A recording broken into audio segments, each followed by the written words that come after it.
Entrando agora, ao vivo, estamos aguardando Cristiane Salles de Oliveira, pois junto com eles nós faremos uma entrevista, uma conversa com Júlia Medeiros.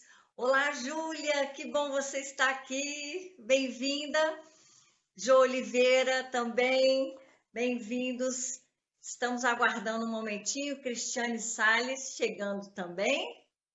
E nós vamos fazer uma entrevista, um bate-papo hoje com Júlia Medeiros e Elisa Carareto sobre o grande livro delas, A Avó Amarela. Hoje botei uma parede amarela aqui em homenagem à Avó Amarela, ganhadora do Prêmio Jabuti 2019.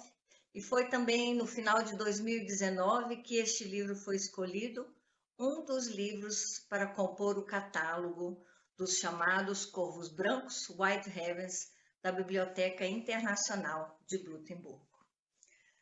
Cristiane, nós podemos começar.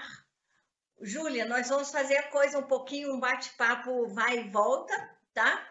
Nós vamos começar, pensamos, talvez com a leitura do livro ou sem a leitura. Eu vou convidar você agora para entrar comigo na conversa e nós vamos começar esse bate-papo,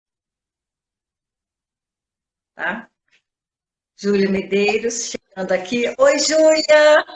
Olá, tudo bem? Júlia, muito obrigada por estar aqui. Olha aqui, botei um fundo bem amarelo para você hoje. Eu que tá linda! Bem em homenagem a esse prêmio maravilhoso, a essa escolha também, né, para o catálogo dos Corvos Brancos. Nós vamos falar muito sobre isso aqui. Então, só para quem está chegando agora, meu nome é Andréia Menescal, sou uma das criadoras, junto com Cristiane Salles e Ju Oliveira, do projeto Blutemburgo em Foco. Blutemburgo em Foco vai buscar trazer a divulgação da literatura brasileira infantil e juvenil ao redor do mundo, tendo como foco a Biblioteca Internacional de Blutemburgo, aqui em Munique. Estou falando de Munique, na Alemanha, e por isso fizemos esse projeto para divulgar cada vez mais a literatura infantil e juvenil. Para os brasileirinhos, para todas as famílias, para a diáspora brasileira ao redor do mundo, e também, claro, para o Brasil saber o que tem dentro dessa biblioteca, quais são os livros, por que eles estão lá, de que autores e ilustradores, e quais autores e ilustradores também já foram escolhidos para esse catálogo, né? Então, a nossa pergunta, nós não definimos isso claramente, Júlia. Você bem-vinda, muito obrigada por você ter aceito o nosso convite. É a nossa primeira entrevista, digamos assim, e é uma honra muito grande ter já uma escritora tão premiada como você. Obrigada a você, Andréia. Eu estou super feliz, né, da gente fazer essa conversa. A gente estaria juntas, né, em Munique, Pois é. no mês passado, se não a pandemia, né? Eu acabei cancelando a viagem uma semana antes de partir para aí. E que bom que, de alguma forma, a gente está realizando essa conversa. Acabei de ver que a Elisa já entrou também.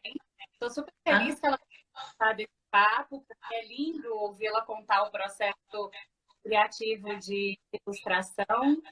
E queria te agradecer muito e agradecer a todos vocês do Bluetooth pelo convite, poder falar de literatura nesse momento, né? Que eu Tá acho que é bom. importante. Obrigada. Cristiane, você apresenta uma pergunta para a Júlia, e aí eu te dou um tchauzinho e a gente chama a Júlia. Diga lá, o que você gostaria de perguntar para a Júlia? Então, eu fiquei muito tocada. Eu trabalho com literatura há muitos anos, mais de 30 anos. E eu fiquei muito tocada com a linguagem da Júlia, a forma como ela escolheu para fazer esse livro. É prosa poética pura, é poesia pura. Então, eu queria perguntar para a Júlia. Eu sei muito pouco da vida dela, é um pouquinho que eu li, não é? Então, eu sei que ela já passou pelo teatro, que ela trabalha com teatro, que compõe. Eu queria saber da Júlia, de onde você tira a poesia? Né? De onde vem essa poesia toda que está tão colocada na sua obra? Essa é a pergunta que eu deixo para a Júlia. Tá joia. Obrigada. Até logo. Beijo. Então, agora nós vamos chamar de volta a Júlia para conversar conosco e responder primeiro a essa pergunta da Cristiane. Então, Júlia, eu diria, muita gente diria assim, né? Você trouxe as imagens, as ideias um pouco do seu passado, da sua vivência, né? Mas a Cristiane realmente veio trazer essa parte muito poética, né? Da onde você tira toda essa poesia linda que você derramou nesse livro? Primeiro eu queria agradecer a leitura da Cris. Fiquei super emocionada aqui, me deu uma saudade da minha avó. Oh, meu Deus! Eu já vi que tem um primo meu aqui que mora na Alemanha, inclusive, o Lucas, que é um desses primos, né, que chegavam nessa casa. Acho que meu pai, filho da minha avó, deve estar aí também.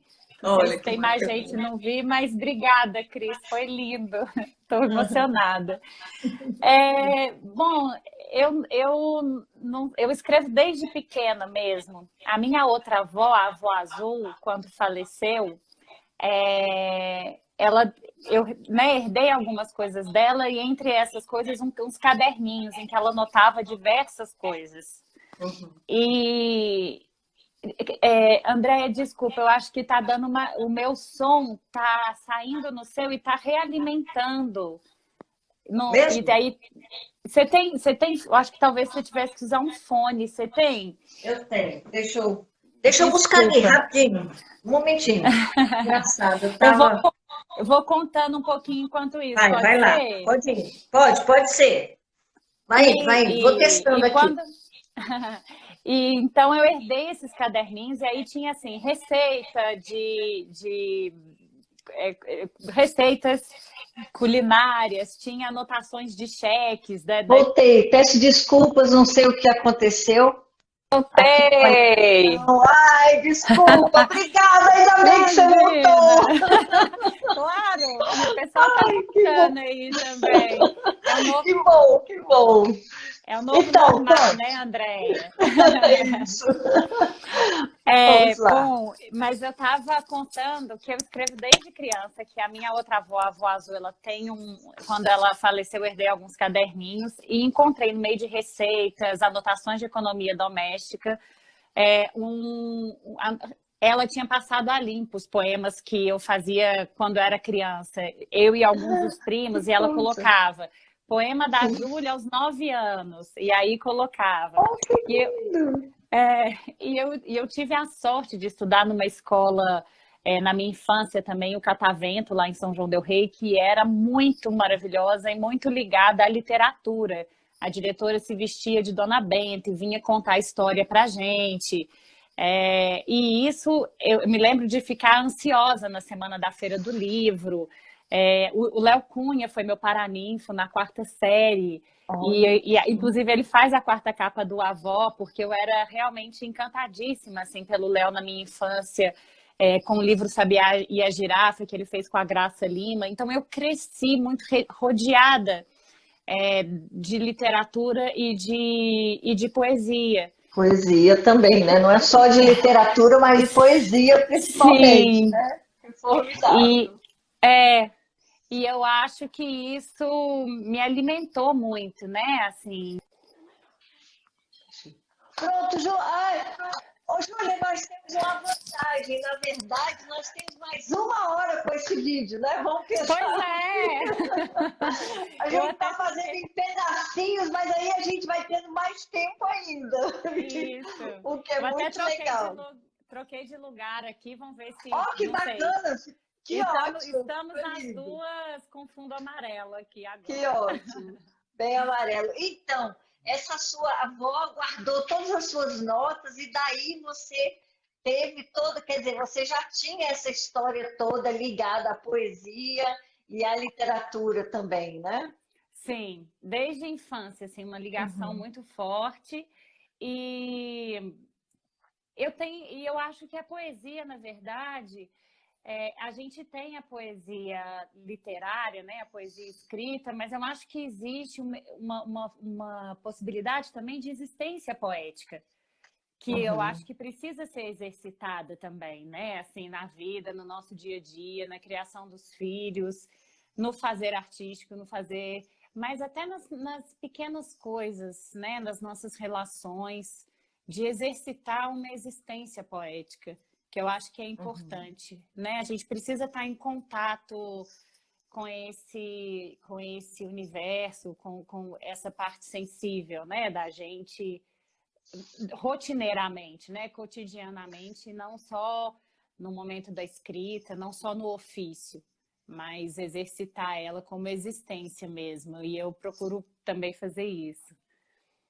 Quer dizer, muitas pessoas às vezes lendo que você já veio do ponto de partida como atriz e tudo, sempre pensa assim, essa sua poesia toda veio dessa influência, né? Talvez como atriz, mas você já tinha toda essa carga antes, né? Você tinha toda essa carga, não, essa mala maravilhosa de realmente de estímulos poéticos, né? E de ver a vida dessa maneira como você está mostrando para a gente, né? Que realmente é muito lindo. A gente tem que, em todos os nossos momentos, olhar o lado poético e lindo da vida, né? Sim. Mesmo nas dificuldades, tem essa poesia, né? Sim. Mas sem dúvida, o trabalho com o ponto de partida, a trajetória no ponto de partida, e com os meninos de Araçuaí, a Bituca Universidade de Música, que são os outros projetos do grupo, eles foram para mim, eu entrei no grupo aos 17 anos. Verso que foi fundamental na minha formação. Está dizendo isso, né? Que a trajetória no ponto de partida, sem dúvida, sem sombra de dúvida,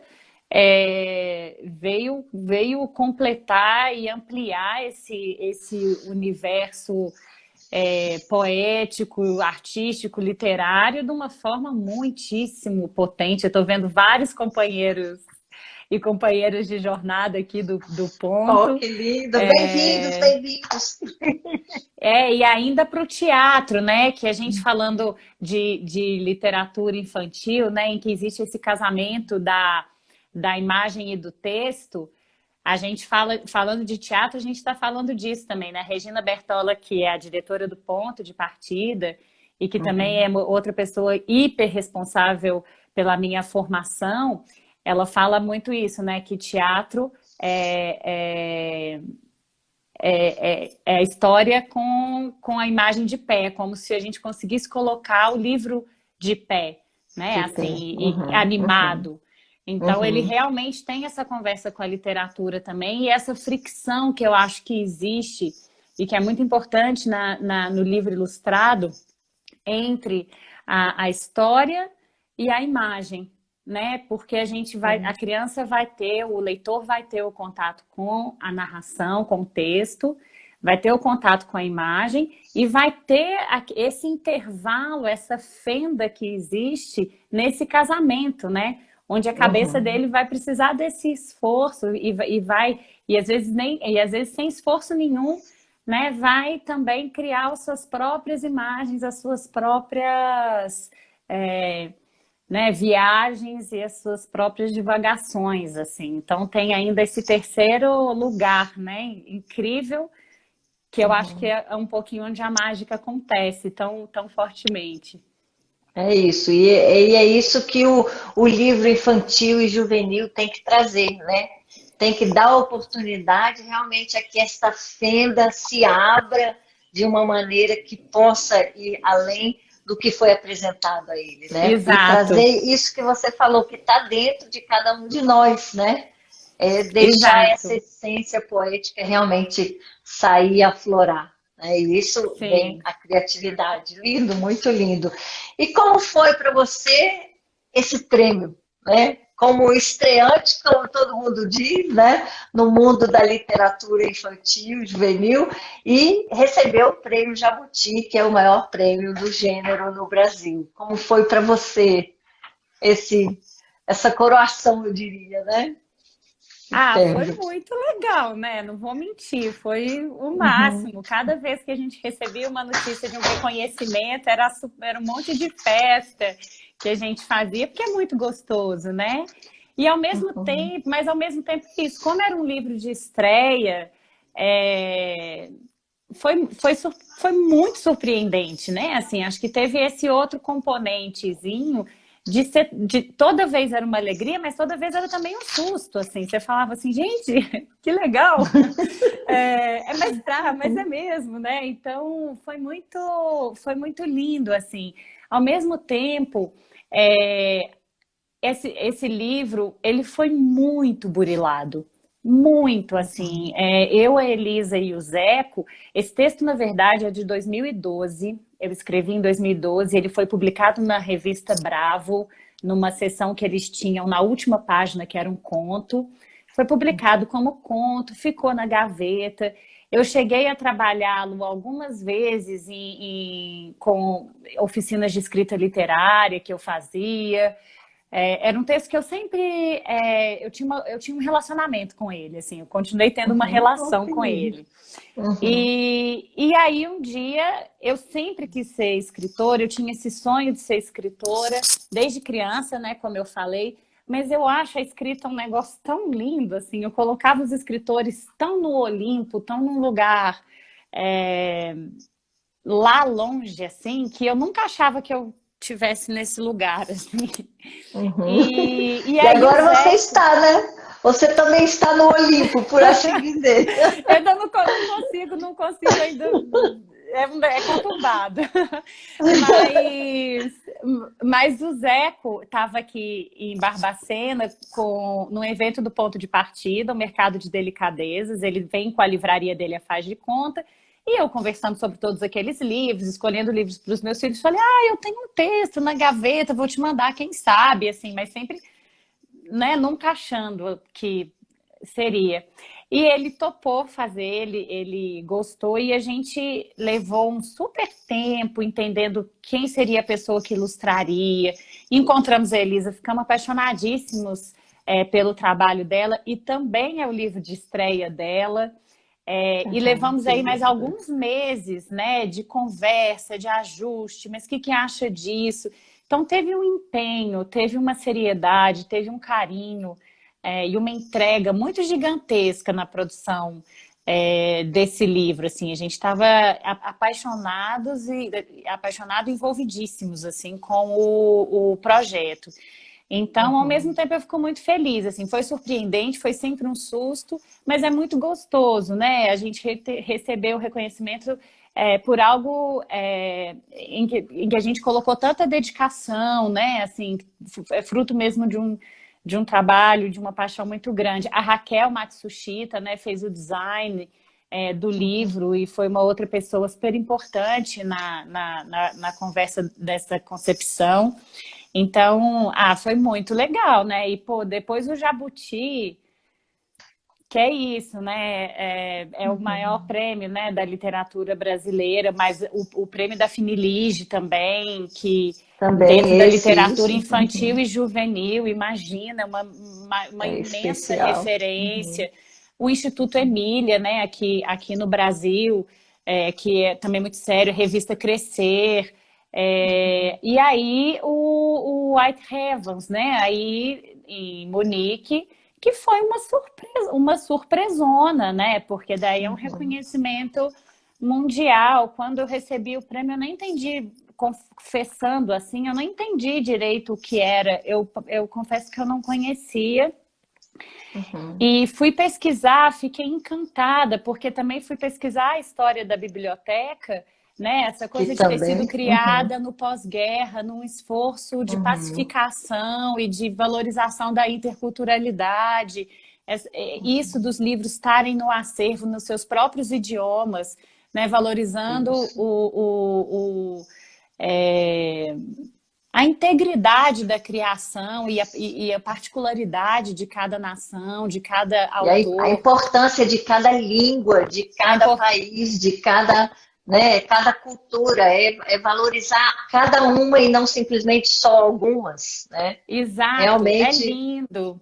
Então eu me senti muito honrada também, assim, né? Tava indo para ir, para conhecer e para gente fazer o lançamento, o bate-papo lá também, porque já era incrível ser um prêmio tão reconhecido, mas que tenha por trás um sentido humano, político, cultural, diplomático tão importante, né? Nesse momento então que a gente está vivendo, nem se fala. De fato, me encantou muito, assim. Eu fiquei muito interessada em conhecer e estar mais perto.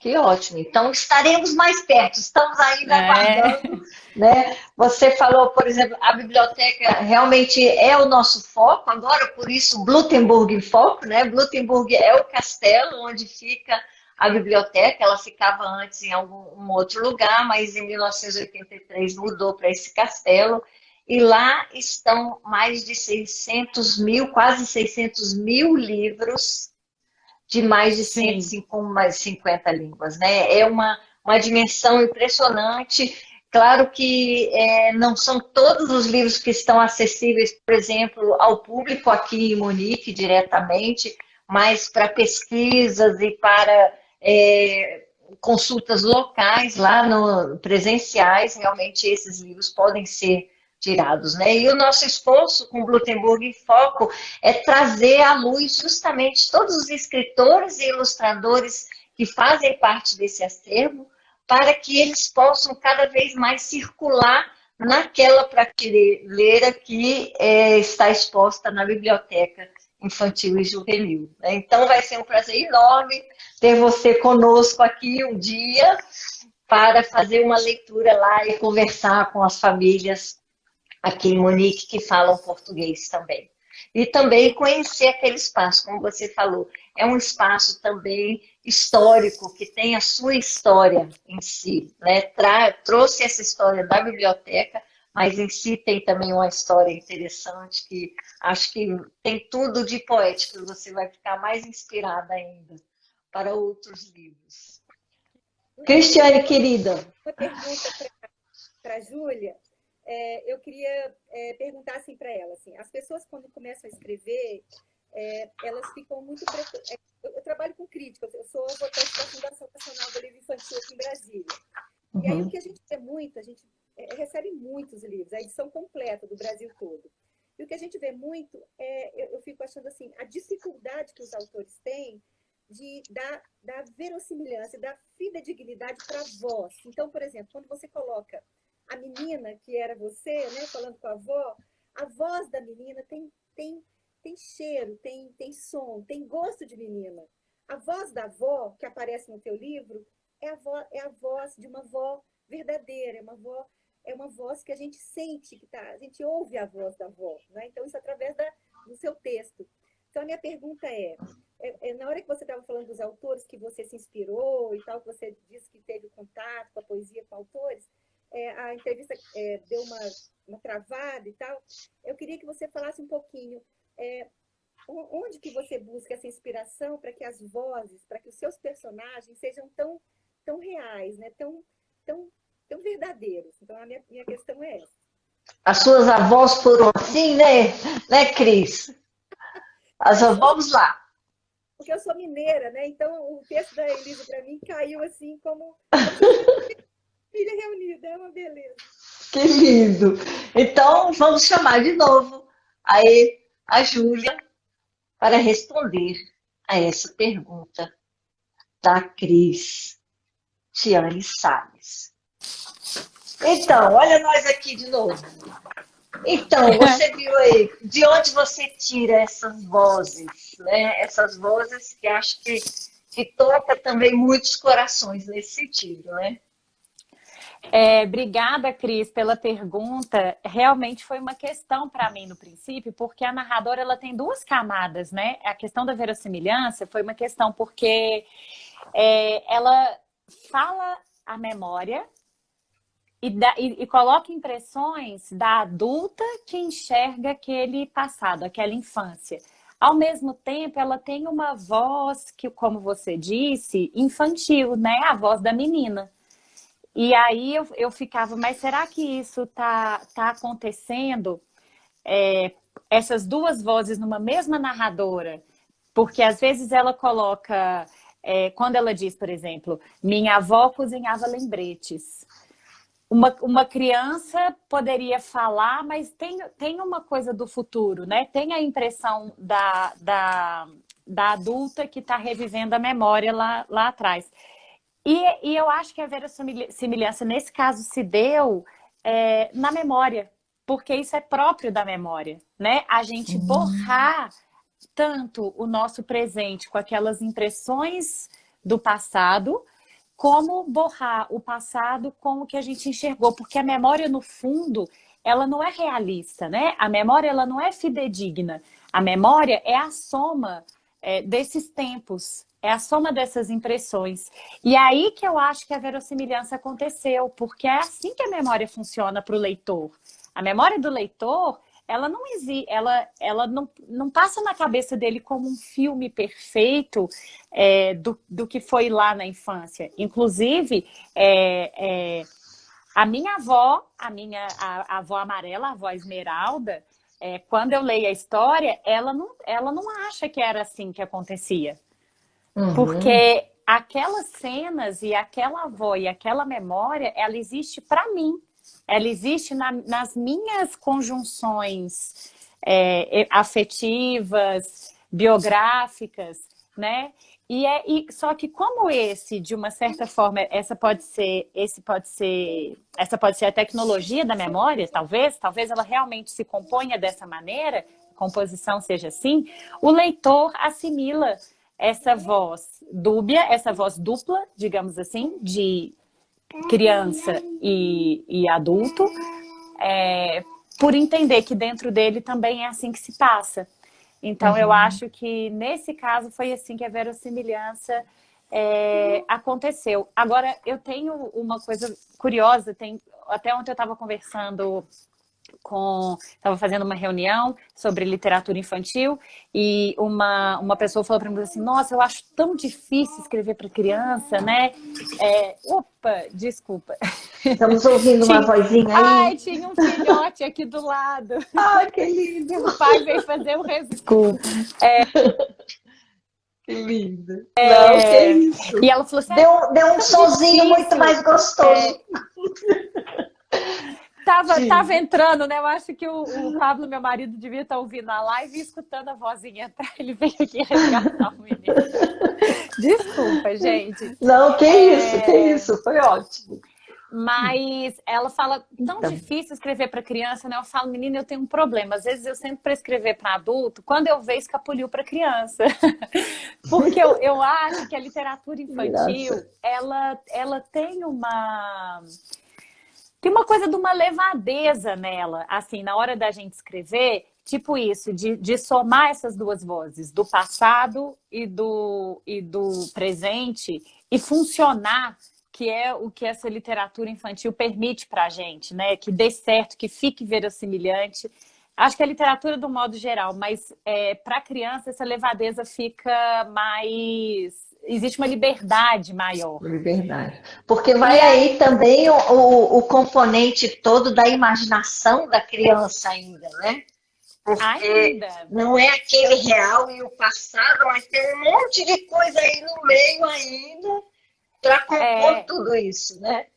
Exato, a criança tá, nesse caso, como narradora, ela tem esse resquício infantil, essa voz infantil também, e para a criança tá autorizado, o absurdo é autorizado, né? Assim, eu acho que é outra soma que acontece nessa verossimilhança.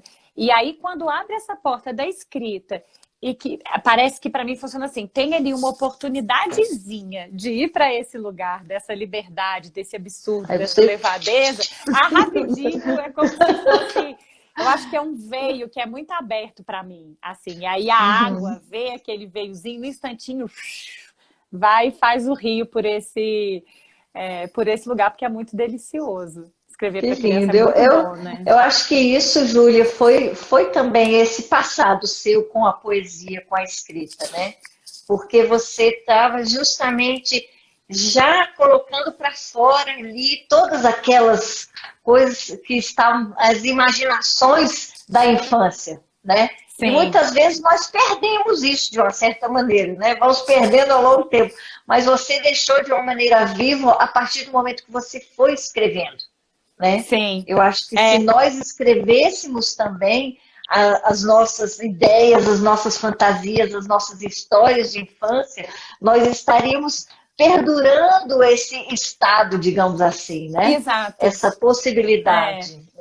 Porque Ai, a que infância lindo, ela não que é só lindo. um período, né, da vida da gente. A infância ela não é um período cronológico só. Ela é um Não, estado, como isso, você falou, né? justamente, E isso eu acho, mesmo. inclusive, que a gente precisava se relacionar mais com a infância, né, nos nossos dias. Eu acho um absurdo que a infância seja algo que se tornou algo próprio só da criança. Não é. Uhum. A infância, É, ela não é não. da criança só. A infância, ela atravessa a nossa vida inteira, né? Assim, eu tava brincando, assim, na quarentena, eu tenho vivido... eu comecei a ter vontade de comer umas coisas, assim, que há séculos eu não comia e que eu nem gosto mais. Uhum. Gente, eu vou contar, tá? Não me julguem. Conta, conta, conta, Eu fui conta, no conta, mercado e conta. eu salivei na frente de uma prateleira de miojo. E eu não como há séculos, eu não gosto mais. Eu Olha acho que só. quando eu era criança e o miojo foi lançado, eu era criança, tá, gente? Vou contar pra Uhum. vocês, revelando aqui a minha idade. O miojo foi lançado quando eu era criança. E aí, como era novidade, era muito facinho de fazer, eu mesma podia fazer. Eu adorava comer miojo, sabe? Mas Uhum. nunca mais isso fez parte da minha vida, isso sumiu. E agora na quarentena eu tava fazendo compras no mercado, passei na frente da prateleira, gente. Eu comecei a salivar na frente daquilo. Aí outro dia me deu vontade de tomar sopa de legumes que tinha na casa da minha avó, da minha outra avó azul. Quase que eu liguei para babá, que trabalhava na casa dela, para falar: me dá a receita, eu quero comer exatamente aquela. Eu não quero uma sopa de legumes que eu vou Olha encontrar uma só. receita na internet, eu quero aquela. Uhum. Então é Uhum. isso, assim, e olha que curioso, né? Num momento de alta sensibilidade, de alta Isso que eu fragilidade, diria, justamente, veio aflorando tudo isso agora, né? E agora isso, nós estamos sensíveis a, como a Raquel falou, né? A retornar à infância realmente, né? E exato, a estarmos mais com os nossos filhos, a estarmos em família, para também buscarmos isso dentro da gente, né? Isso sim. realmente é incrível. E o seu livro veio como, digamos, um presente maravilhoso para essa reflexão também, né? Eu É, vou colocar já no nosso site que tem 30% de desconto lá ai, no site da coloca. livraria, para poder o Isso. pessoal realmente aproveitar, ainda que ainda não terminou a quarentena, para eles refletirem um pouco mais, né? E buscar essa infância dentro deles, né? Eu fico muito feliz que o avô faça isso, que ele traga a infância para perto, né? Uhum. Assim, e os afetos e esse lugar de ninho, de onde a gente veio, e esses sabores, né? Que fazem parte da nossa composição, né? Então, isso me deixa muito feliz, ouvir das pessoas que elas foram buscar as cores das avós e as cores da infância delas através do livro. Isso é muito legal. Olha, Júlia, eu acho que a gente vai fazer aqui em Munique, quando você vier, um evento não só para as crianças e jovens, mas vamos fazer uma roda de leitura também para os adultos, né? Ah, tem que fazer. Porque acho que a Vó Amarela vai despertar muitas sensações e muito da infância das crianças, dos adultos que estão vivendo agora, porque eles precisam desse resgate do que eles viveram no Brasil, né? Eles estão numa Exato. outra realidade e esse resgate do que que eles viveram no Brasil é algo realmente que pode reavivá-los nessa vida aqui dentro, né? Aqui na É, Alemanha, na Europa, em qualquer lugar. Acho que você devia apostar nisso também, levar amarelas para adultos. sabe? Ele Acho tem, que isso tem que ter aí um ramo, digamos assim, vamos ler só para adultos, a vó Maria. É, ele tem Né? um público adulto forte mesmo, assim. E é curioso, porque a criançada se diverte pra caramba com a coisa da dentadura, né? A Uhum, morte é uma coisa que fica muito na cabeça delas e rende assuntos e conversas maravilhosas. Mas os adultos, hein, tem dia que eu tem pessoas, às vezes, que no final da leitura eu quero abraçar, assim, quero acudir oh, quase, porque entra num processo de uma emoção tão forte de uhum, visita mesmo à infância. Vários, por exemplo, vão contar para os filhos de suas próprias avós depois de terem lido o livro, porque não era um assunto. Falar para o filho como era a própria infância, como eram seus avós, não estava vindo ainda, né, para a mesa do uhum, almoço, não tava, e uhum, aí isso passa a ser assunto, né? Porque eu acho que a literatura, a poesia, ela tem isso, esse poder de fazer a gente enxergar o ordinário de uma outra maneira. De repente, aquilo que era só a memória da gente, era só, que não é pouco, mas que era só a história, era só a soma dos dias, daquilo ter um outro valor e a gente conseguir enxergar aquilo de outra maneira através desse recurso da poesia e da literatura e passar a olhar para o natural com espanto, né? E eu acho que isso a gente precisa fazer com a nossa própria história, porque a vida é muito extraordinária, né? E o ser humano também, a natureza e tudo, mas a gente às vezes se perde, né, na rotina, no cotidiano e para de lembrar que o afeto é muito revolucionário, que os laços, as conexões, os encontros, o amor que nos constitui, né? A gente ser fruto disso, olha que coisa linda, né? é, A nossa psique, a nossa composição inteira ser fruto da conexão, do vínculo, do afeto, a gente se sentir seguro nisso, isso ser fundamental para a gente ser um ser humano mais completo, mais complexo e com mais capacidade de transcendência. É muito lindo e é muito poderoso. E a gente às vezes se esquece disso, né? Que ser formado pelo amor, que ser composto, né? Pelo amor como a gente deve ser, e é uma pena que nem toda criança possa crescer dessa maneira. Aliás, é um tema que eu acho importantíssimo que seja tratado com mais seriedade e mais constância, né? uhum. Até, desculpa, vou desviar e entrar um pouquinho, Não, pode ir, pode ir, mas pode ir. a gente Porque eu acho fala que esse muito. livro o seu livro dá margem a muito, muito sentimento, né? Mas eu fico vendo agora nesse momento de quarentena, a gente discutindo a violência doméstica, né? A gente discutindo a relação das mulheres em casa, inclusive com formas de socorrê-las, né? Que é maravilhoso, isso tem que ser dito mesmo. Amarre uma fita na porta, um laço na porta. Quando você entrar no site tal, você vai ver que vai ter um botão, se você estiver correndo perigo, faça isso, e a criança não tem essa possibilidade. A Ela, criança não tem a possibilidade de amarrar esse pano na porta, e a gente sabe que, infelizmente, muitas delas são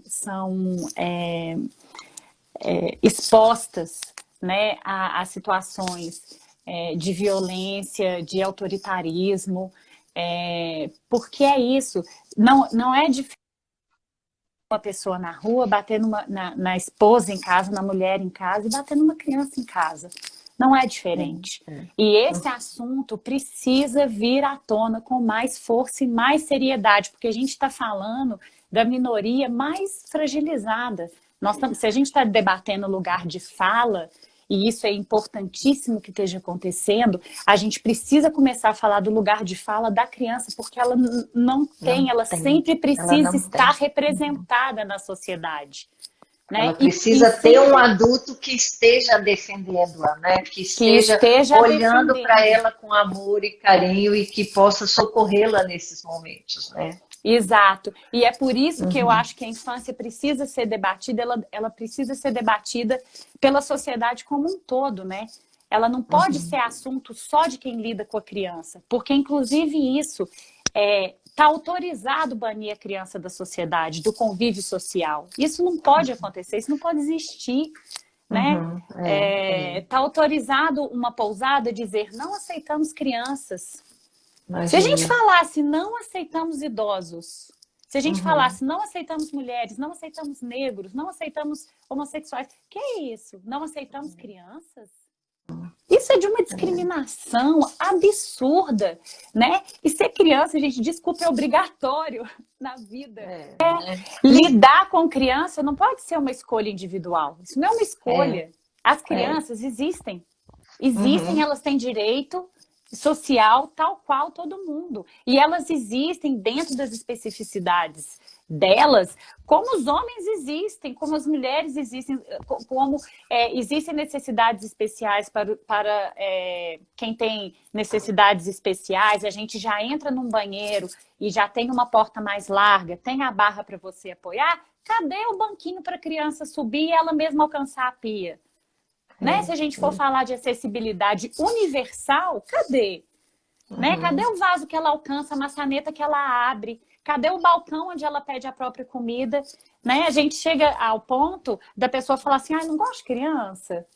Gente, substitui a criança. Fala, nossa, não gosto de negro, não gosto de mulher. Já virou crime, tem que ser crime. Você não pode, você guarda para você. Não pode ser uma coisa que você vá espalhar por aí como se fosse um direito. Você banir, né, um certo setor social, digamos, uma certa né, classe da sociedade, simplesmente porque você não quer lidar com isso. E a classe mais, como você falou, mais fragilizada realmente, né? Que não tem voz por si só, né? Ela não tem como ir para a rua requerer os direitos dela, ela não tem como fazer hashtag, não tem como começar esse movimento. Então, a gente tem que começar por elas, né? E a gente precisa falar da infância, inclusive, porque não é só por maldade que as pessoas fazem isso. É porque entrar em contato com a infância depois que a gente cresce não é um negócio simples, não. Né? A gente sabe quanta coisa tem ali dentro, a gente sabe o tanto que a gente tem que lidar quando a gente fala sobre infância. Então, só que isso precisa vir à tona. A gente precisa encarar a infância em qualquer fase da nossa vida. E essa questão que você está falando justamente. Essas pessoas, elas não estão tendo a coragem de encarar, ou às vezes não estão nem tendo a oportunidade, não estão se dando a oportunidade de encarar a infância deles, né? Que tiveram também. Todas e aí essas ela nega a infância do outro. Justamente. Ela acha que ela pode negar a infância do outro, ela não pode permitir, autorizar aquele barulho, conviver com aquele barulho, e a gente perde como sociedade. Se a gente está falando de construção de sociedade, primeiro a gente fala assim, as pessoas não sabem mais viver em comunidade. Então vamos pensar, a criança está sendo autorizada a viver em comunidade, a aprender horizontalmente o que é o convívio social? Então como é que a gente quer que ela vire adulta e saiba como é que ela convive com a sociedade? Né? Então vai existir dificuldade no convívio comunitário mesmo, social, porque ela fica restrita ao universo familiar, basicamente escolar. Então, ela realmente não está sendo preparada para isso. E agora eu esqueci. E a outra questão que tem... Desculpa, André, o que você tinha falado antes? Da criança interior, né? Que a pessoa não quer entrar em contato com a sua criança interior. Sim. E aí eu estava falando da construção da sociedade, de um novo mundo, de outras possibilidades, de outras perspectivas. Nós estamos perdendo a perspectiva da infância. E tudo isso que a gente conversou até agora, da imagem poética, do contato com o absurdo, da imaginação, a criança, o universo da criança é o universo da possibilidade, é o universo da permissão, tudo pode existir, tá tudo por ser criado, tudo por ser entendido, tudo por acontecer e para ser inventado. Olha o ganho que a gente teria como sociedade, como ser humano, como indivíduo,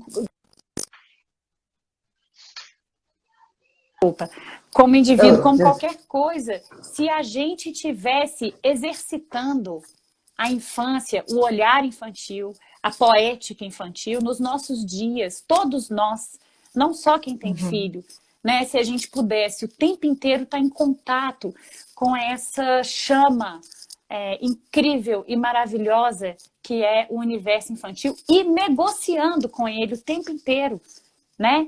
Porque em vez de impor a eles que eles entendam tudo o que está acontecendo, negociando com o nosso... Buscando diálogo com eles, buscando diálogo, né, buscando... ouvir, né? Saber ouvi-los exatamente, porque muitas vezes nós não...